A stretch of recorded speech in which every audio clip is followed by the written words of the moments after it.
Employees, it's time to report to work. We have been nominated for Best Podcast by the Queer Tees, and it's time for you to vote. Every vote counts, and you can vote as many times as you want. We want to snatch this trophy, and it's time to get very Delta. Hearts gather round. I'm Delta Work, and this is Very Delta. My Lukey's on the show today, and we talk about kielbasa, catheters, and footwork. But first, do you want to see me go off? Because I think you want to see me go off. Oh. Mom!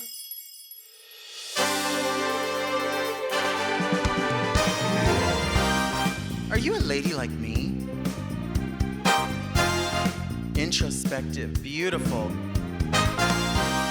Oh, are you intellectual like me? Beguiled by a bargain? You like wild times? Oh, like me? Are you serving the community like me? Well, if you are, then you must be very Delta.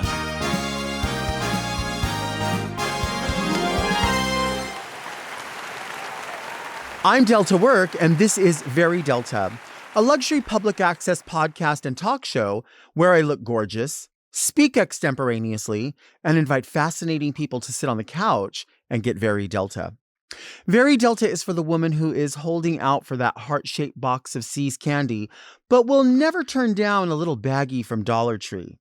But first, let's get into some things that are very Delta. Go off, Delta! You are driving me crazy. You're driving me crazy. You are driving me crazy. Why is driving so different? When did everything become complete lawlessness?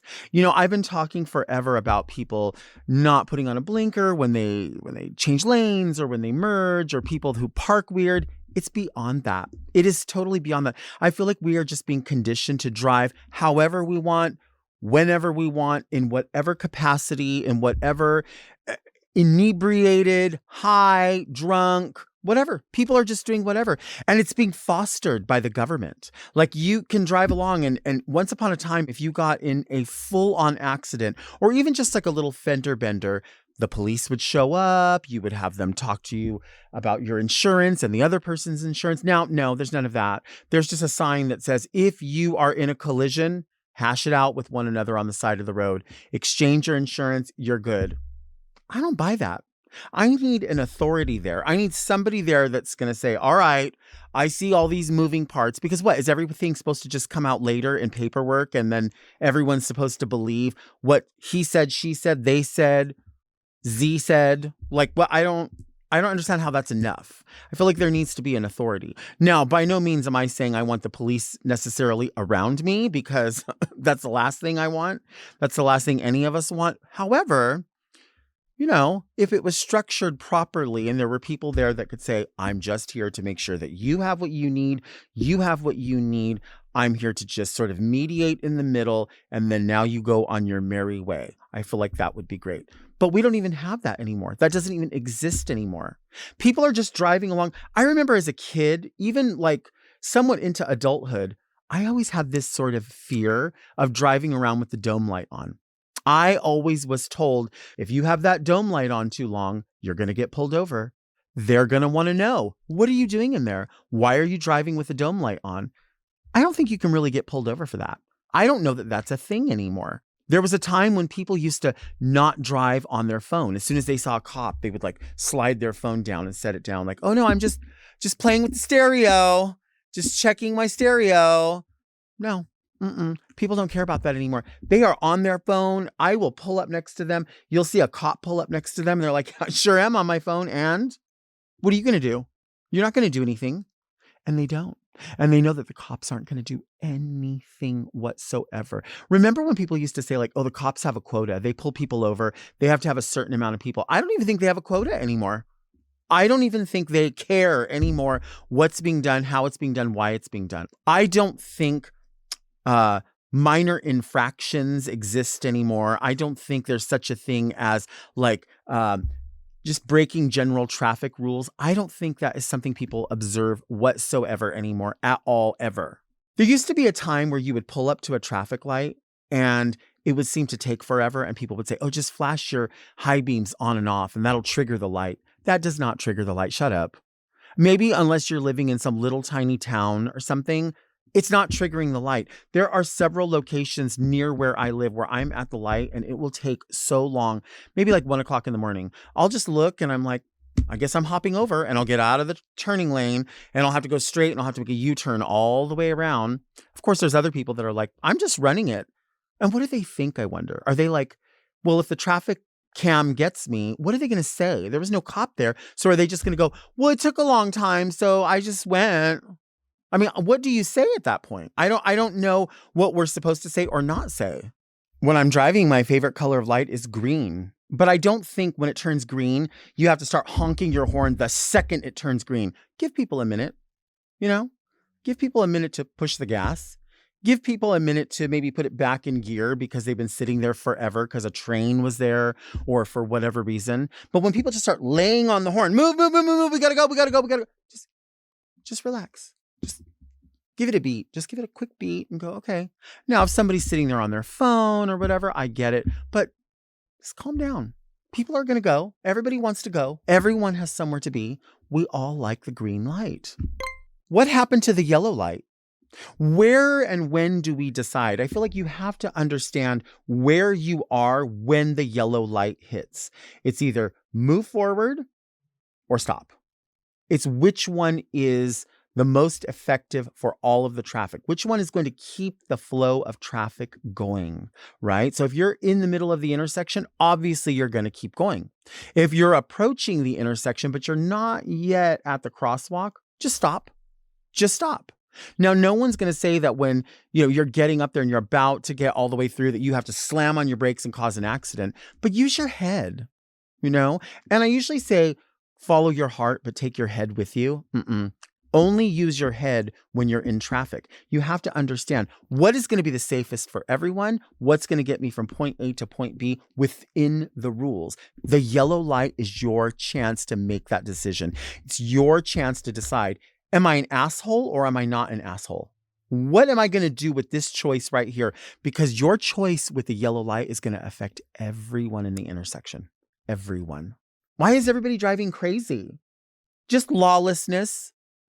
I feel like if you're on some sort of mood stabilizer, whether it's a pill or marijuana or alcohol or whatever it is, there's got to be some sort of rule that says you're not allowed to do that or else you're going to get a ticket because you have changed your mood or your mental stability in some way that could alter the way that you drive.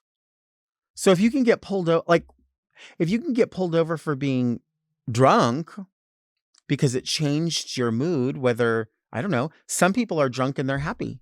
Some people are drunk and they're sad. Some people are drunk and they're mad. I think the same goes for marijuana. Sometimes people smoke out and they're just chill. Some people get crazy. Not that many get crazy, but a lot of people get really relaxed. And then they get behind the wheel and they're just driving. And they're like, yeah, I'm smoking weed and driving and wet. Say something. Well, yeah, say something. The speed limit. Let's drive. Let's go along. But people are like blowing clouds out of the car. And I'm like, is there not a fear that the cops are going to go, oh, hey, you're actually not supposed to smoke marijuana while you're driving? I think people just figure at this point, there's so much going on. No one cares. No one cares. Because what happens? The cops aren't going to pull you over. And then if you get into an accident, people figure there's no cops to enforce anything. You just have to talk to the other person. The other person's probably high too. What's going to happen? Let the insurance figure it out, they figure. That just seems weird to me. I feel like there's just no concern for ownership of yourself, ownership of following the rules. I don't think there's anyone to enforce the rules. It's just like at some point, everyone said, drive your car however you want to drive your car. If you want to stop at the stop sign, stop. If you don't. If you hit somebody, I don't know, just say sorry or just drive away. I don't know. You know what else is weird to me? when you pull up behind a school bus and the lights are flashing. It says you have to stop if the red lights are flashing. But I have this anxiety and guilt, and it happened to me this morning because the yellow lights on the bus were flashing, not the red lights. And there were children around. And I thought, is the bus driver just like, put on some kind of lights? Oh, well, I do know that there's kids getting in and out of this bus. So, I don't know, yellow, red, it doesn't really matter. People will just have to stop. And I did. And there were people honking behind me. And I thought, I don't know what to do. I feel like I should default into, I don't want to hit anyone's kids. So if I see kids, regardless of what the bus says, you see kids, right? We've talked about this before. If a light is out at an intersection, it automatically becomes a four-way stop. Why are we not like understanding this? If there's kids around, you stop the car. If there's somebody walking across the street, even if they have a red light, we still have to stop. I mean, if you want, you can just turn them into road pizza. You can completely smear them. I don't know what's going to happen. The cops probably aren't going to come. You can probably just look down at them and say, oh, I'm so sorry. I had somewhere to be. Oh, I'm so sorry. I don't honor red lights. Oh, I'm so sorry. I was drunk. Oh, I'm so sorry. Not really sorry. Just wanted to say, hey, I saw you there. And then like clueless. Oopsie. Sorry. People just drive, however. They don't give a tiny bit of a rat's ass. It just doesn't compute. And there's nobody to enforce it. So then when you do abide by the rules, people look at you like, what's wrong? Why aren't you moving with traffic? I don't know. Maybe because I'm at a red light. I'm not driving to please other people who are driving. I just don't want a ticket. I don't want to hurt anyone. I want to abide by the rules. I want to get home safely. A lack of planning on somebody else's part does not constitute an emergency on my part. We all have somewhere to be. We all absolutely have somewhere to be. We all want to get there. This is just the rules. I don't know why I have to check in, I swear to God, quarterly and figure out who is not abiding by these rules. It's so simple. It's the easiest thing. The rules are there so that everybody has equal access.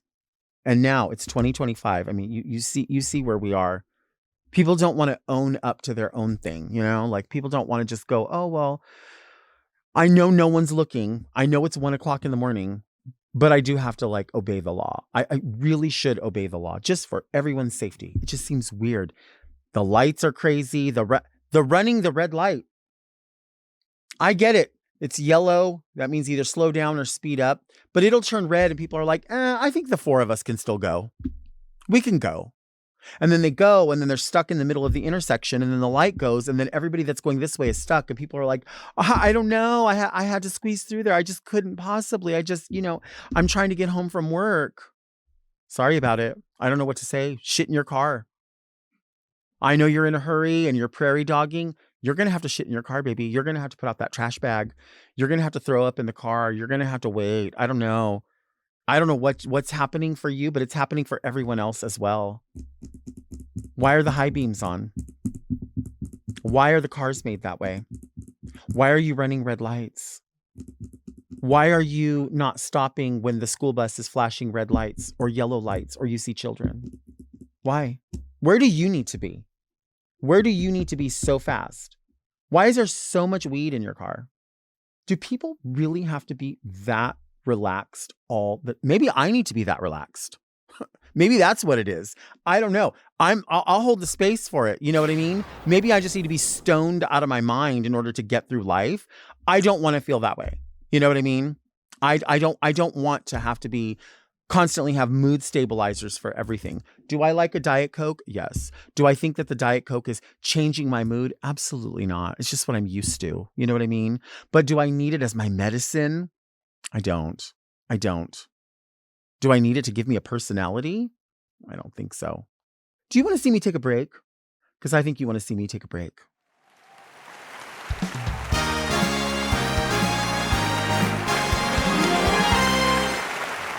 Fuel your year with Factor. Are you trying to optimize your nutrition?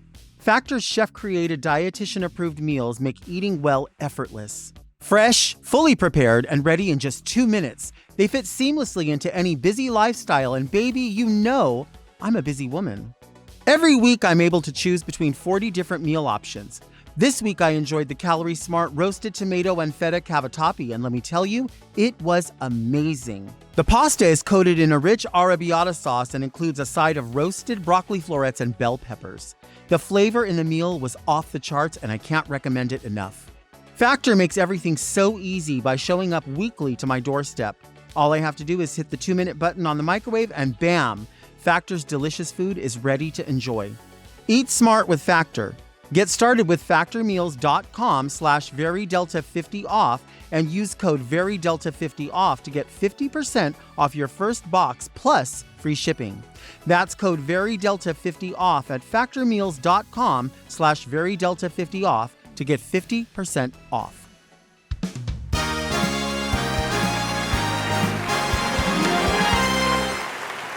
Today's guest is a rapper with baby blue eyes and a limp wrist. He is the CEO of Daddy Department. Please help me welcome the one and only Cazwell. Hi. Happy Valentine. I am so gagged. Stop it. I got you some candies too. Oh my God. The sweet tooth. These I know you are. are. The reason that I love seasonal hearts like this is because there's more peanut butter than chocolate. Yeah, I wish that they had done that more with like the Cadbury eggs, because I know once in a while they have the Cadbury eggs with the peanut butter, and then they just like stopped, which I really like a Cadbury egg, but you know, I figured those would do just fine. This is beautiful. Celebrate the moment. You know, I put together a flower arrangement, but I never get real flowers. So this is exciting. They're a lot. They're a big responsibility. They the are fake ones work a little better. But look how beautiful that is. Thank you. Yeah, of course. That's so thoughtful. Do you have a favorite Valentine's candy? Yes, and my favorite candy in general is Twizzlers, and that was probably one of the disappointments that happened when I moved to Los Angeles, because you go to the movies, it's always those plasticky, what are they, grapevine, whatever they call it, the red vines. Yeah, the red vines. Mm-hmm. Yeah, I can't stand them, but just open a pack of Twizzlers, and I just love this. I could dog a whole pack right now if I had them. But do you ever just eat HDMI cords? Because it's similar, isn't it?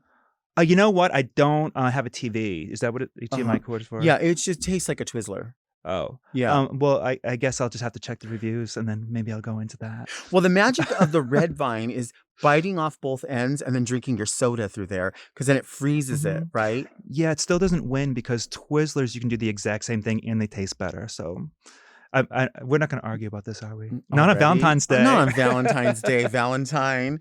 How do you maintain looking so young? I know how this sounds. I know this sounds really like corny and woo-woo, whatever. But I honestly think that, number one, don't be an asshole, because eventually you're going to look like who you are. Like, be a good person. And then the other thing is, like, I know this sounds stupid, but I have really young thoughts. And I think that, like, your thoughts are connected to your cells, are connected to everything else. So I think thinking positively and always assuming the best possible outcome of every situation, which prevents stress, because stress is like kills us all the time and makes us look like 20 years older. And so I think young thoughts, and the things that I dreamed about doing when I was 6, 7, 8 years old are the things I'm doing now. And I continue to dream and do those things. And I know that's not everyone wants a cream, you know what I mean? But I think that positive thinking does eventually have an effect on how you look. And I think that has helped me. Yeah, I mean, that makes sense. You know, we're in such a weird place right now. I feel like as both Gen X people, it's weird to be in a place where people are like, oh, you're one of the older people. You're, younger people coming up would say that. And I'm like, I feel like I still dress the way that I dressed when I was younger. Yeah. I feel like my opinions are the same, but I don't know where those opinions fit now in 2025 because we sort of have this foot in a technology area, but then an area where we had to go from records to cassettes, cassettes to CDs, CDs to you know what I mean? I don't remember when the moment was when I you burned your final CD. Like, who knew? Well, you know what is so fascinating to me about being Gen X, and we're pretty close. I'm a little older than you, is that literally we have spent half of our life with the internet and half of our life without. So we've been able to kind of like blend into like the future and but we still know how to like use a rotary phone if we have to. Do you know what I mean? So I'm not afraid to like turn off the internet. So I took most of my social media off my phone. So it's just on my laptop. So it's just like MySpace days. I'm reading books now. Like I came to this realization like last year. I'm like I haven't read a book in so long. And I used to be that person with always a book, a fashion glossy magazine in my bag, like ready at any moment. So now I feel like I can go back to the basics, and I'm Right. slowly integrating back into that because everything connected to too much news and propaganda is driving me crazy. So Yeah. it was, and I'm trying to ease off of it. Well, even just this past, a bit of time since the beginning of the year, it's like you wake up. Well, you don't because you've limited that, and I think that's the way to do it. Mhm. But I will wake up and I'll look at my phone and I'm like, oh my gosh, like, how has everything overnight just Mhm. drastically changed? And then the next day, Mhm. overnight, it changed again. Well, you know, propaganda machines and the news and the government, they want to control us by fear. That's, nothing new. But also, like, if you want to start to practice to just assume the best possible outcome, you can't be surrounded by things that control you with fear. So I think that it's really important to put a limit on the amount of social media and access to the news that I have, for me anyway. So when anyone says, well, what, you don't know what's going on, I'm like, I don't, I know what I have to know, and I'm prepared, for certain things, but I'm here to enjoy my life, and I'm not going Mhm. to let anyone take that away from me. Now, that doesn't mean that I don't have a bag ready to go if I got to leave the country. I might know where my passport is, everything like that, but I'm going to like enjoy my life and create the art that I want to make, and just like I'm here to have a good life. You know what I mean? Right. So I'm not going to let, the reptilians controlling the world and control me with fear. I'm not going to let it happen. So I've already Right. made that decision. I love that. What about Daddy Department? Tell me about Daddy Oh, Department. well, thank you. This is my brand. I am the owner of Daddy Department, unfashionable clothing for unfashionable people, daddydepartment.com. Right now, as you're watching this, we're having a sale, so please check it out. I started the company with my friend JC during the pandemic. And what I like about this brand is, just like you, I work in clubs all the time, so I'm surrounded by Gen Z, So, and I didn't realize till I started doing this, like, I don't hang out with anybody my age. Like, everybody's like 25, 26, So it actually starts a community Mhm. with Gen X, late time millennial. I would say like 34 through like 64 like are into the brand. And I don't know, it's just been really interesting for me to start a new business, but it's really good that I have something to promote that I don't have to do like sit-ups for, like a music video. You know what I Right, mean? So right. just work on other daddies for that. So I enjoy it, and it's just like another thing that kind of like connects my music and my videos too. So, and just creates a sense of community Mhm. with gay men my age. Yeah, I like that. Yeah. Do you wear that to bed, or what do you wear to bed? I didn't. I've been sleeping naked lately. I find it much more comfortable. I used to do like fall asleep, and I used to have pajamas and stuff. But something about like the past couple of weeks, I've been sleeping naked. I'd find it's Mhm. like easier for me to sleep like that. Even when it's cold? I just throw another blanket on. I have a heater next to me. You got to turn it off before you go to bed because that's dangerous. But I just put another blanket on. Mhm. It does get cold here, right? You don't It know that. Well, it didn't used to, but, the planet is falling apart, so Yeah, I know. The first winter I moved here on like Christmas Day, 2016, I think, and that year was like really cold. Everyone's complaining about it, Mhm. but I was only going to stay here for a winter, and then in January, I felt like the warm sun on my face. I'm like, it changes your perspective. You know what I mean? So I decided to move here after that. Yeah. What about being a phone psychic in New York? Tell us about that. Oh my God. Yeah, so when I moved to New York, I was a psychic on the phone. This is when they used to do that with Miss Cleo. My company I worked for was called California Psychics, and I had a I remember landline. that This is how you know company. that no one's fucking 976 is that or 900, 1-900, yeah, it was a whatever. 1-900. I had to get my own landline in my room, and I was doing it, but I started to get shows because I was in a rap group at the time, and I had to talk all the time on the phone. I started to lose my voice, so I had to stop. But I'll tell you something, every single guy that ever came up, that ever called me, every single one, it turned into phone sex. And they didn't care that I was a guy. They would say every single time it turned into phone Stop sex.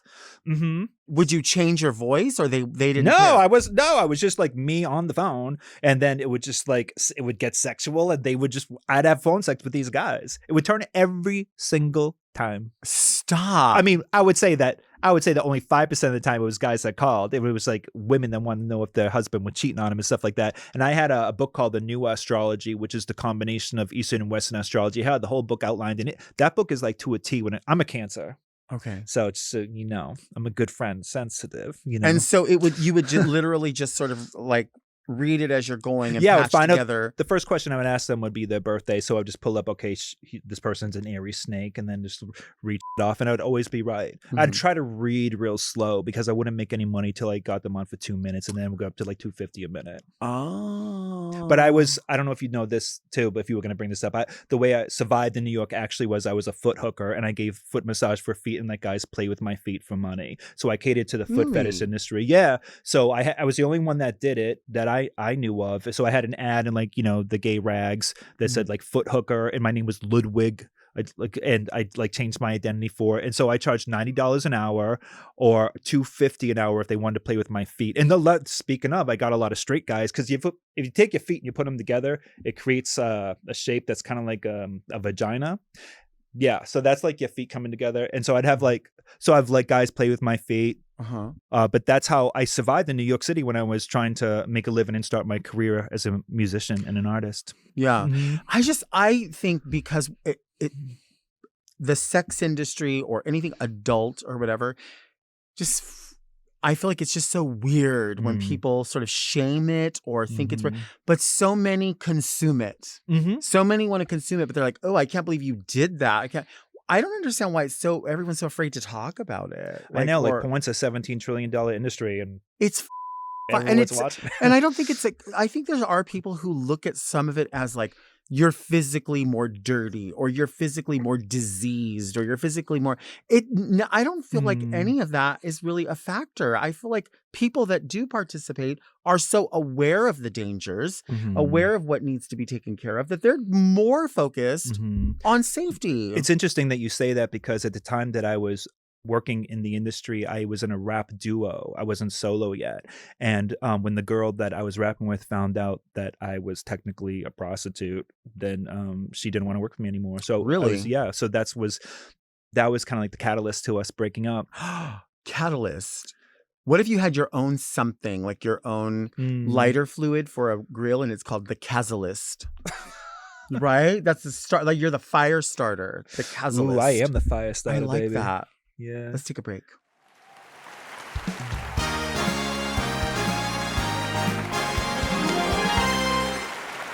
Do you know what's very Delta? Engagement. Don't just sit there like a lukewarm bowl of soup. Make sure you're subscribed to our channel and diving into these rich, juicy conversations in the comment section. Feeling very thankful that the bumper on my Altima is still intact. Stay connected, stay engaged, and stay very Delta.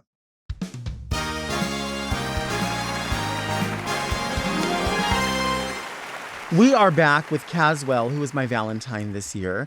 I have something for us. I think that you're gonna like this. I don't know if you like. Oh, yes, I love it. You do? Yes. Okay, so this is the original flavor, which I believe is just like traditional grapefruit. Have you had Fresca before?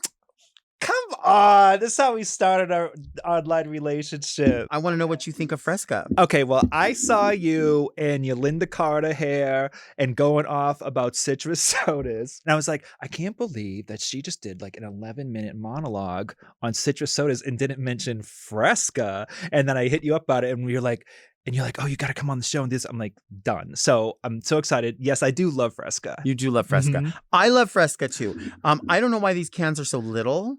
Oh, those but are baby ones? Yeah, see how small they are? I think they're just making everything smaller now and charging the same price. Yeah. Can I open them? Yes, of course. Okay, so I'm going to use this can to open that can because that's kind of my trick. I didn't know that. Yeah. Cheers. Cheers. Do you have a fancy toast? Some people do like funny toasts. I just do to fashion like Madonna did. And to fashion. Yeah. I'm trying to think of some that the queens do in the bar. Here's to you, here's to me, best of friends that we should be. And if by chance we disagree, you, here's to me. That seems so old, lady. Isn't that how they do it? I'll take it. Look at my eyes. Look at my eyes. Oh, it's nothing so good. like it. You know, I have a little bit of a bone to pick with you. I've been dying to ask you. Tell me. Why don't you like Miracle Whip? I will tell you. I don't like the sweetness of it. However, there was a recipe that came across like during the holidays, and somebody said, oh, and the trick to this recipe is you have to use Miracle Whip. And I felt my bones like squeeze in. I felt myself sort of collapse because I thought, I have been telling everybody how delicious this dish is. And the majority of what makes it so creamy and whatever was Miracle Whip. And she said no other mayonnaise will work. It has to be Miracle Whip. But I have to come back and say, if I liked it in that, there is a place for it. So I am holding the space. Welcome back. I just can't have it on a sandwich. Like, can you eat it on a sandwich? Yeah, yeah. Stop it. Well, it's not a mayonnaise. It technically is a salad dressing, not that you would put on Right. salad, but that's what they call it. But the reason I was so surprised that you didn't like Miracle Whip is we both like the vinegary things, right? Do you think it's vinegar? Yeah, it's a vinegar in there that actually makes it sweet. So a little bit of a vinegar and a little bit of sugar, but it's a vinegar. And so I don't like things that taste fishy, but I do make this tuna fish. Most of the things I cook are Polish meals, but I do know how to make this really great tuna fish salad with cold pasta, and you have to use Miracle Whip with bacon bits and pickles and green olives and salt and pepper. That's I it. could see all of that work because I'm thinking the green olive is a strong flavor. The tuna fish, even if it's not that fishy, which is always weird when people go, I like fish, but I don't want it to be fishy. But isn't that fish? But I get what you're saying. Is this like, this is not gołąbki? No, gołąbkis are a Polish meal that I make, and that's basically like a stuffed cabbage. And so I do that. I like pierogies and like pachadi. The only things I really know how to cook are Polish meals. I was brought up by my grandmother a lot, so I know how to cook like those type of things. I don't speak any Polish. Basically, like if I go online and speak it, I just like run it down first. I can't really understand it, but that's where I feel like connected to my grandmother, so I know how to cook those things. Oh my God, I love that. Yeah. Like, what would be a quick meal that you might make? Nothing about it. Well, nothing It's about not it's quick. quick. Nothing about it's that's quick. what I kind of Nothing about it is too quick. Like, but the thing about it is when you make pierogies, you make like 50 of them, and then you have enough for the week. So I like make pierogies with like or kielbasa. I'll do with like a horseradish or a sauerkraut. I like that. Do you ever put kielbasa in an air fryer? I haven't seen one big enough for kielbasa, I don't think. But I could cut up pieces. I would try that. Yeah, you I have would to try do it in that. little pieces. I would like try little that. medallions. I would It's try so that. Good. It's so good. Yeah, I would try, but I actually like kielbasa when it's cold. Like I have more memories of eating it cold. Like it's a leftover, and then you have like the horseradish there, and then my mother would just like have that on the table with like some crackers and tea and coffee and like that. So I don't know. I think I enjoy kielbasa cold more than I enjoy it warm. I feel like this is the only time I've ever had a conversation with someone on the show about kielbasa, and it could be my favorite type of like meat protein in general to eat. I love it. Okay, well next time I come, I'll bring you some kielbasa. Yeah, we're gonna have kielbasa for dessert. What are we gonna get from the ice cream truck? Ooh. Yeah. Now you got me. I really enjoy a sorbet. I like a mango sorbet, but I really like green tea ice cream. Okay. When I get that, I really love the texture of that. You really can't go wrong with ice cream. I won't say no to any ice cream. Like I'm just a sucker for like a sweet dairy treat. And you can't really take a chance on the non-dairy sometimes, because I did that before and I had to go to the hospital. That's another story, but Oh my gosh, why? well, because like I had like a non-dairy thing, and then I ended up like running to the bathroom literally like 42 times in one day, and then because of that, I couldn't pee. Like I could not pee, so I had to go to the hospital. I had to get one of those things stuck in my pee-pee hole, whatever, my dick hole. What are those called? Sounding device? No, it's not a sounding device. They had to help me pee, so I had to put a hose in my dick. Oh, like yeah, I know what you're talking about. So somebody online. Wait, what is that? That because you ate too much ice cream? Okay, so but I had too much Come ice on cream. now. No, okay, so this is what happened. So I had to it made me go to the bathroom like 42 times in one day, so my prostate was enlarged. And then so because that happened, I could not pee, and I was like literally in the shower, like putting water on my, like please pee, and I could not pee for 2 days. So I had to go to the hospital, and somebody look it up online and scream it to me, but it's basically what you put in, I don't know, your what is it? I don't know, that hole in your dick. A catheter. Catheter. A catheter. So I screamed.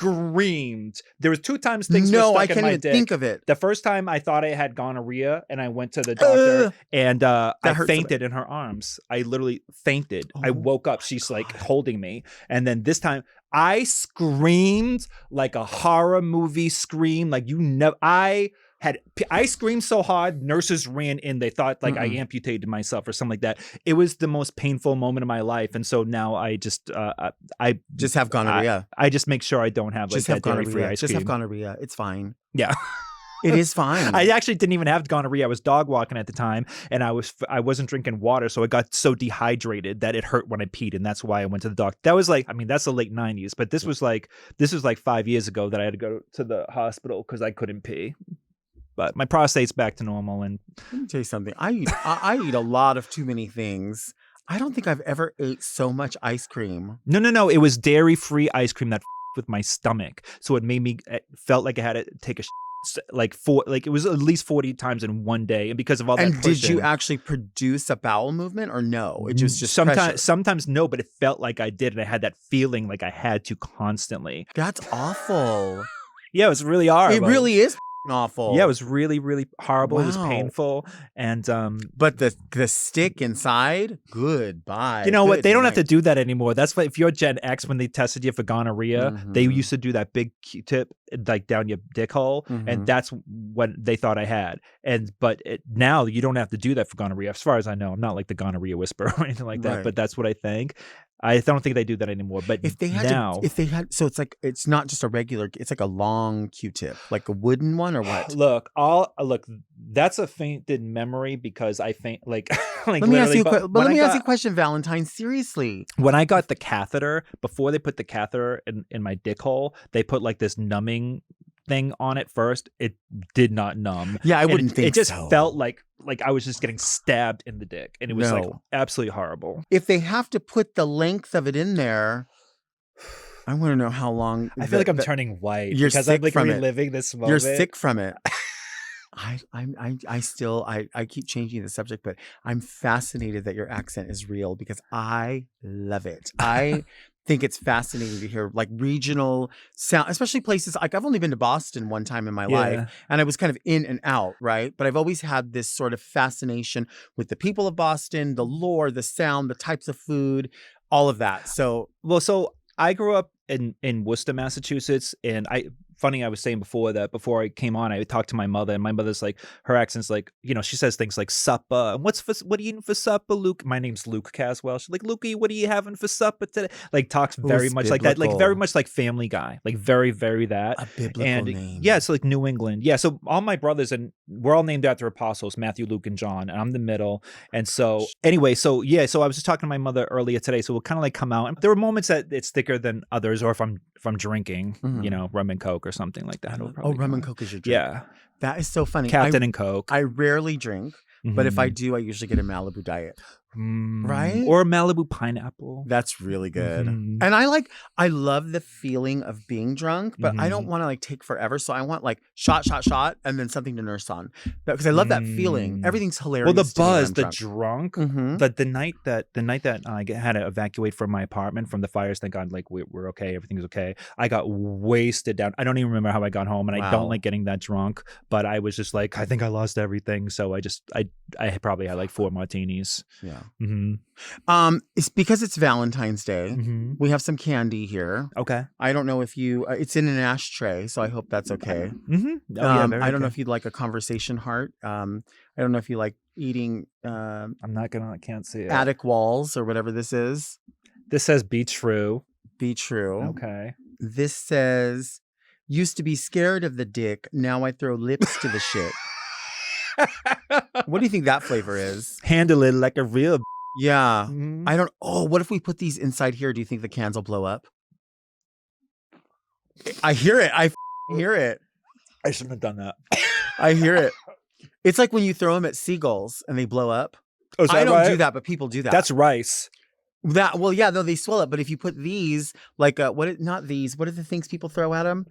The like Malox or whatever. And the poor birds blow up. I didn't hear about that. Does your mom say, so I says? So I says to her, just like this, I says.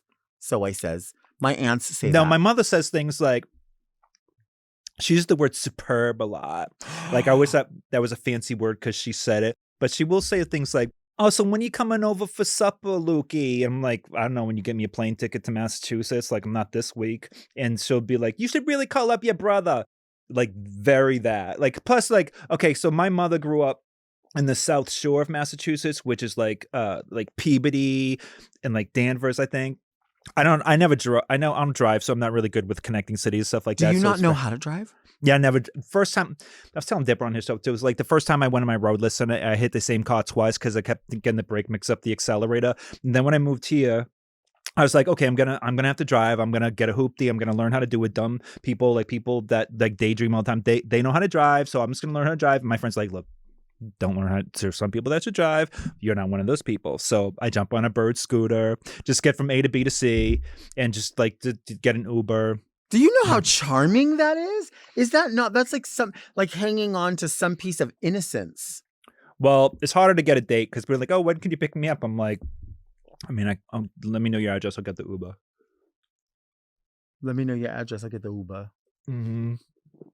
Do you think, like, if you say Uber, some people think you're saying Ube? Let me tell you, I was talking to my friend yesterday. My friend was in my house, my friend Oscar, and he asked to borrow some socks. I'm like, yeah, they're in the top drawer. And he was like, it's drawer. I'm like, that sounds weird. No, the way you said it is the right way. Drawer, right? That's fine. People That's would know fine. what people would know what you. But then I say this? words like my friend Oscar. Oscar, knock it off. Okay. You know better. Or like I call it, you know, I talk to other people from New England. They'll say the same thing. Like I have like my bureau. He's like, bureau? What are you all fancy now? Bureau? It's a dresser. I'm like, no, it's a bureau because it has 6 drawers. And he's like, it's drawer, not drawers. Or like when you go to Target and you grab the carriage, we call it a carriage. Like, Okay. And they're like, oh, you think you're like all Okay. fancy and stuff. You call it a carriage, but it's called like what do we call it? A shopping basket? Yeah, not a basket, but it's on the wheels. The cart. The cart, yeah, we Yeah. called it like a carriage in New England. But wait, you said bureau.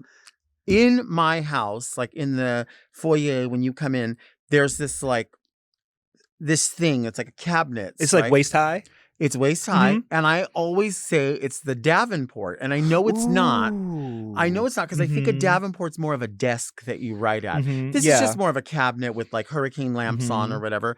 But I like to say the Davenport because I feel like maybe in my mind that sounds like it's something more than It is fancier. It is right. fancy, It's the movie in your mind a little bit. Yeah. No, but if it is, I think a Davenport is when it's like a little higher than a desk and it's thinner, so you wouldn't necessarily sit at it, but it's a place to like put things down, like your keys, like a little table. You put So your it keys. is a Davenport. Yeah. That is a Davenport. I haven't been lying. Mm-mm. I love this. You are the truth, baby. I'm telling the truth. What?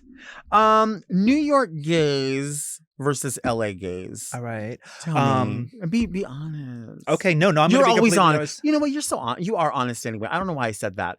You are the whole time you've been sitting here. You've been so honest. I and- talked about getting stuff shoved in my Well, dick hole. Yeah, How well, that's honest what can I'm you get? saying though. It's like I would think because this is the thing I notice about drag queens that this probably applies to anybody in entertainment. Okay. A lot of people like to say, this is my character. But I have a hard time with that just because I feel like whether I'm in drag or out of drag, I'm the same person and I have the same opinions. I do understand people that need to separate it just because for what they're portraying in their entertainment is different. But I feel like what I see in what you present in an entertainment space and then what I see of you on social media and what I see of you now is all the same thing. Well, I'm going to hit one thing that I'm going to say about guys here. So first of all, I think that when you play in your character, I am myself, but I do think it's like if I'm on stage or when I'm writing a song, it's a more amplified version of myself. And I think that that's the same when you do drag. Don't I say that all the time? Don't I say that all the time? That's so what I that's never what it heard is. anybody else say it. Right. So, Okay. I think that the difference between LA guys and New York. First of all, you know, guys from LA have a history and a reputation for being flaky and not showing up on time. I'm going to say something right now. All right.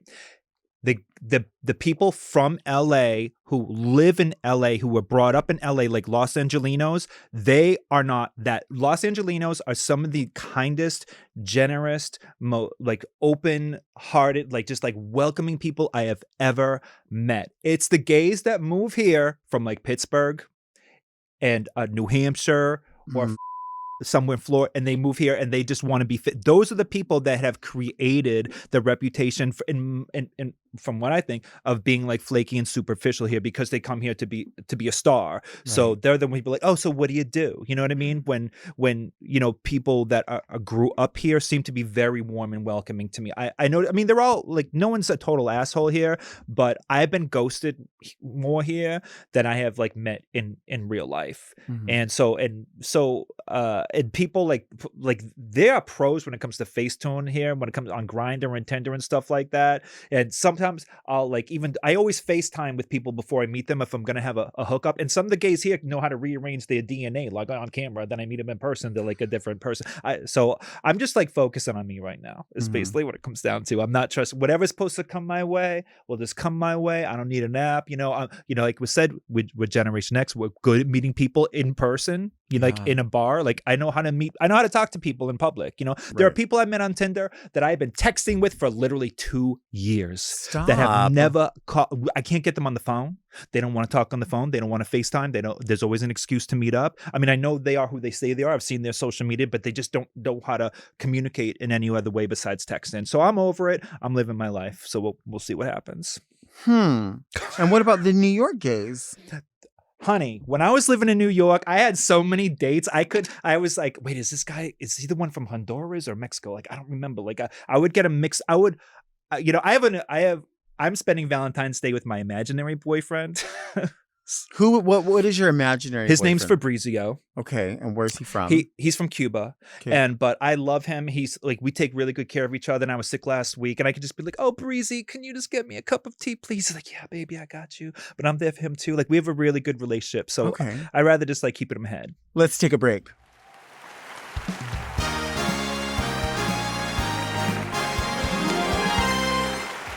Do you have something on your mind? Perhaps a burning question, or maybe you just need me to go off about something. Well, now's your chance. Email me at readmedelta@gmail.com and you just might hear your question on an upcoming episode of Very Delta. Don't be shy, baby. Send me an email.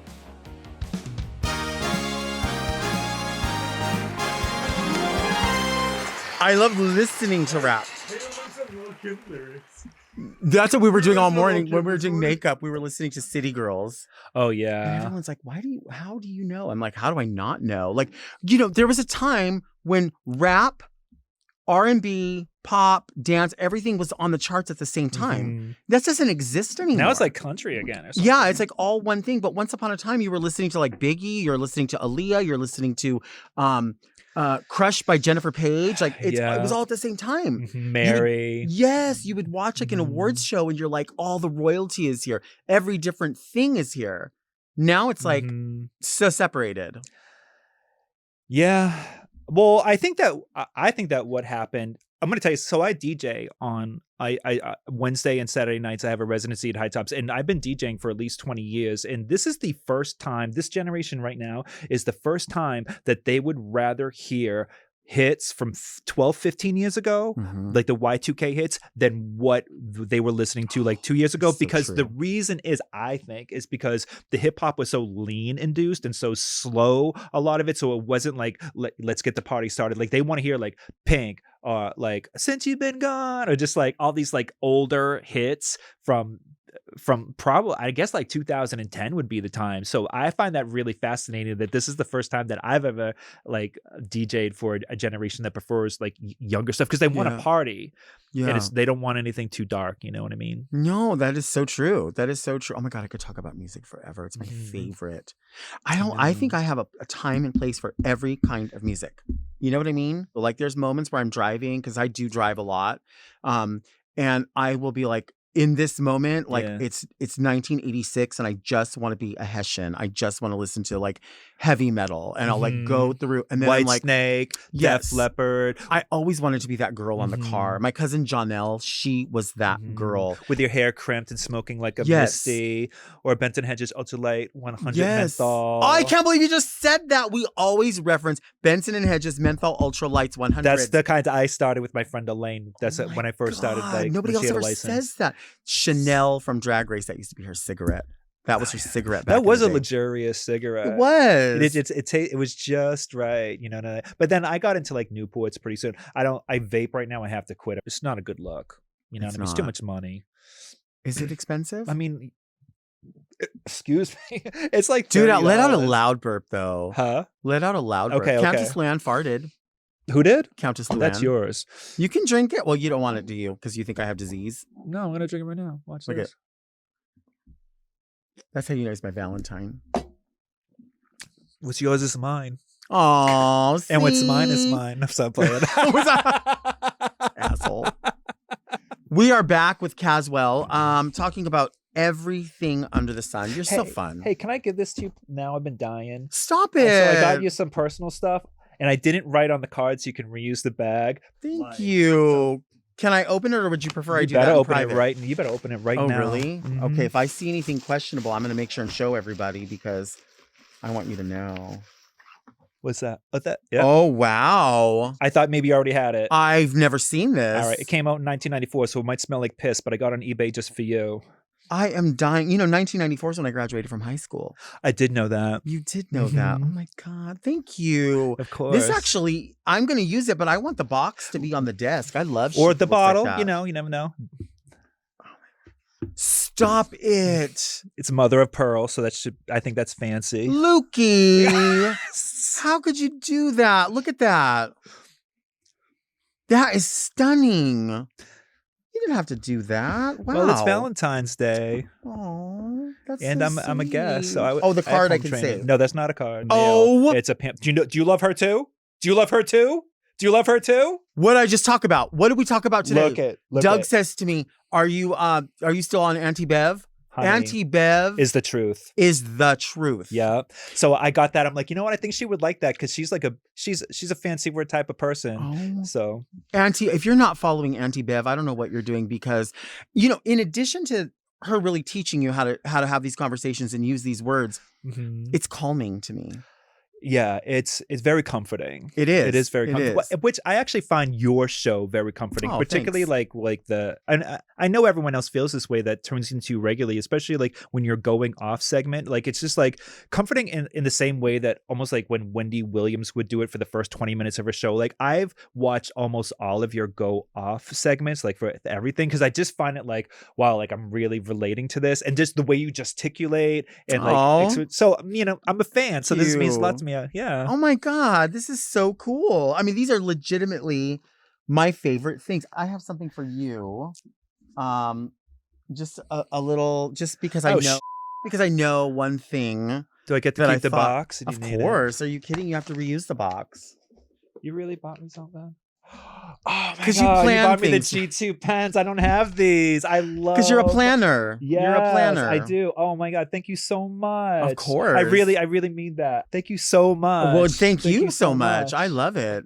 You know, this is the part of the show where people write in the letters, right? And they might have questions, comments, queries about a little bit of everything. Read me Delta! All right. Yep. Dear Delta and Cazwell, as I approach my 20s this year, I've been reflecting on how much I still have to learn about my life and myself.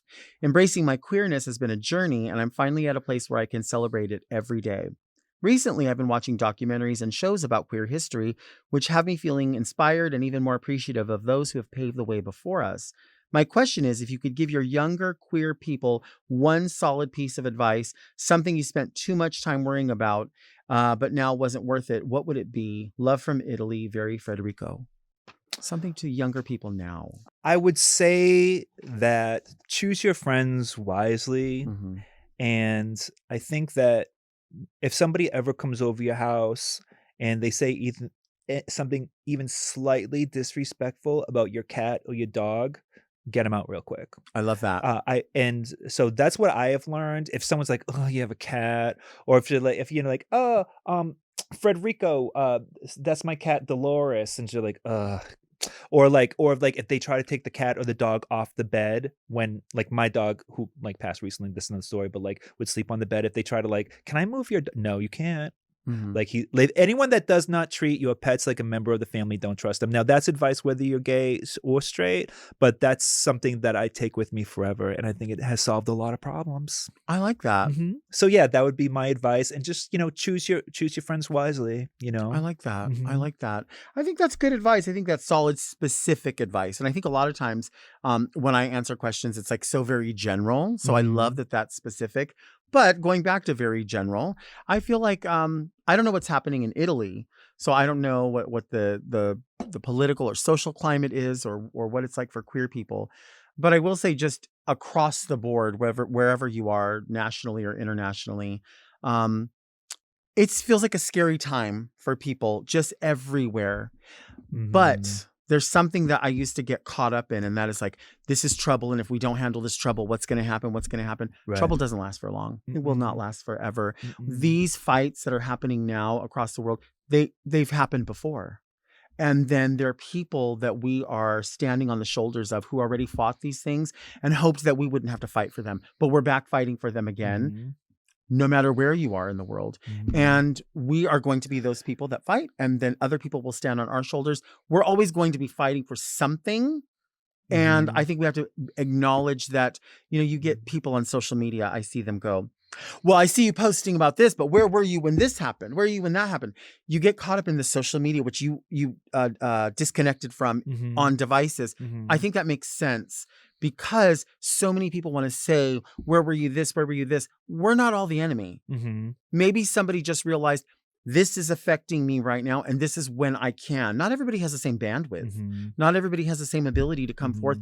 Some of us, myself included, will look at something and I'm like, I'm so ignorant to that. I don't know. And I want to speak about it, but I don't know how to speak about it. And then there's going to be those people that just stand back and they're like, I want to watch you, and I'm going to read you, and I'm going to read you, and I'm going to read you. The library is not always open. It has hours.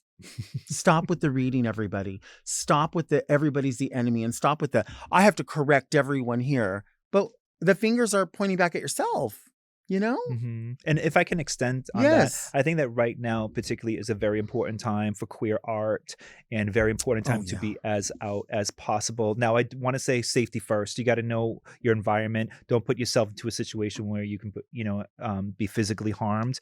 Sure. You're not going to do any good if, you're injured or you're not here anymore. So, but I think now is a time to like show our joy and show our truth as often as we possibly can. Life's short. So, back to like the original conversation, it's all about, do what you have to do to enjoy your life, because that's why, we're here right now, is to enjoy it. There was like, when we were shot from like our dad's nutsack into our mother's vagina, like there was like a 1 in 300 trillion chance that we were gonna, and we made it. You know what I mean? Right. We won the lottery. So it's important to think positively about that and just like, enjoy life as much as you can. I know everyone comes from different circumstances, but that's where I try to come from as much And as that's I a can. beautiful way to put it, right from the nutsack into the vagina. I mean, It describes it the way it is. Thank you for being here. Oh my God, thank you for having me. This is so I got gifts. We shared a soda. We had candy. This is really fun. I tasted your lipstick. You did. I know. It's awful. And I also had already spit a conversation heart mind. in there. Okay. So it melted. A little witchcraft Just to keep you right here in my lair forever. This is so weird that it's taken this long to like hang out in some capacity. Let's not let this happen again. I know. I don't want to. Okay. I want to do something, like something else, like something related in some way. Okay. Look, man, Yeah. I'm here. You are here. I'm here. When you have my number. I do have your number. Okay. I got your number. Do people say that anymore? I got your number, lady. Remember people used to say that? That's like a read in some way. Like, I know what you're up to. I got your number, mister. People don't say that anymore. Anyway. Bring it back, baby. Yeah. Thank you for my gifts. Thank you for being here. Thank you for having me. Thank you for being lovely. Thank you for sharing Fresco with me. Yes. Next time we'll do it again. Today on Very Delta, we learned that whether you are running red lights blindly or you are on a bird scooter, the destination is always love. We'll see you next week. And until then, keep things very Delta.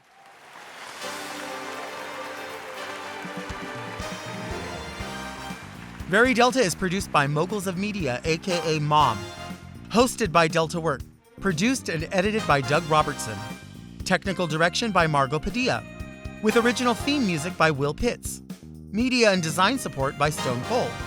And set design by Eris Sevilla. Executive produced by Alaska, Willem, Big Dipper, Camille Stennis, and Joe Cilio. Recorded at Forever Dog Productions.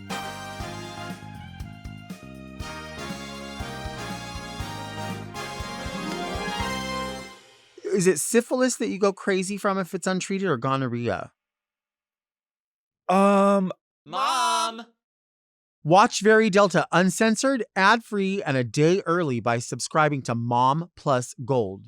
Sign up today at mompodcast.plus for premium content, including weekly episodes of more Very Delta.